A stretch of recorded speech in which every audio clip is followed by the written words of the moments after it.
नमस्कार, आप देख रहे हैं पंचतत्व और मैं हूं आपके साथ पूजा। डीएमके नेता उदयनिधि स्टालिन के सनातन पर दिए गए बयानों के बाद सबसे बड़ा असर मोदी सरकार के खिलाफ खड़े गठबंधन पर पड़ा है। INDIA की बैठकों में मोदी सरकार को घेरने पर एकमत होने के बाद आए इस उदयनिधि के सनातन को समाप्त करने वाले बयान पर गठबंधन अब दो हिस्सों में बंट चुका है। कोई परोक्ष समर्थन में है तो किसी ने 2 कदम आगे बढ़कर समर्थन किया है, तो दूसरी ओर इस बयान का विरोध भी अब खुलकर सामने आया है। नतीजा यह हुआ कि INDIA उदयनिधि के बयान के बाद 2 हिस्सों में बंट गया है। उदयनिधि स्टालिन ने सनातन धर्म की तुलना पहले डेंगू, मलेरिया और कोरोना से की, जिसे खत्म करने का आह्वान भी उन्होंने किया। तो कांग्रेसी नेता प्रियंक खड़गे बिना सनातन का नाम लिए उदयनिधि के समर्थन में खड़े दिखे।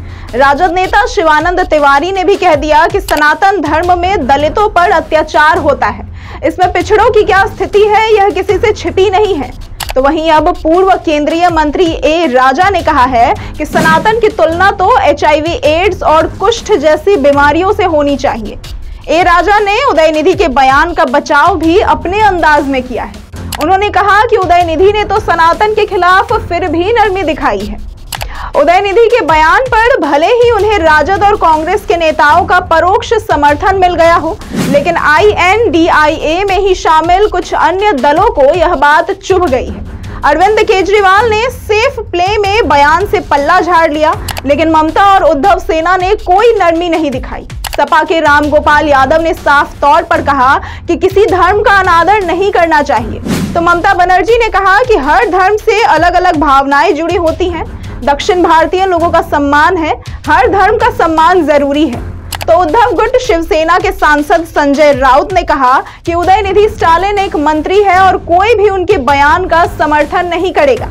इस देश में लगभग 90 करोड़ हिंदू रहते हैं और अन्य धर्मों के लोग भी इस देश में रहते हैं, इसलिए उनकी धार्मिक भावनाओं को ठेस नहीं पहुंचाई जा सकती है। उदयनिधि के बयान पर राजनीति तो गर्म हो ही चुकी है। शुरुआत के 4 दिनों में तो उदयनिधि बार बार अपनी बात पर अड़े रहे, लेकिन अब उन्होंने 4 पेज की सफाई जारी की है। इस सफाई में उन्होंने मोदी सरकार पर निशाना साधा है। स्टेटमेंट में उदयनिधि ने कहा कि मोदी एंड कंपनी ध्यान भटकाने के लिए सनातन चाल का इस्तेमाल कर रही है।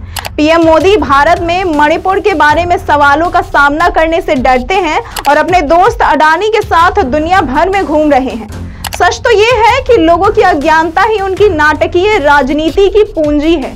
मैं भी एक अध्यात्मवादी हूँ। यदि कोई धर्म लोगों को जातियों के नाम पर विभाजित करता है तो उस धर्म में छुआछूत और गुलामी नजर आती है, तो मैं उस धर्म का विरोध करने वाला पहला व्यक्ति बनूंगा।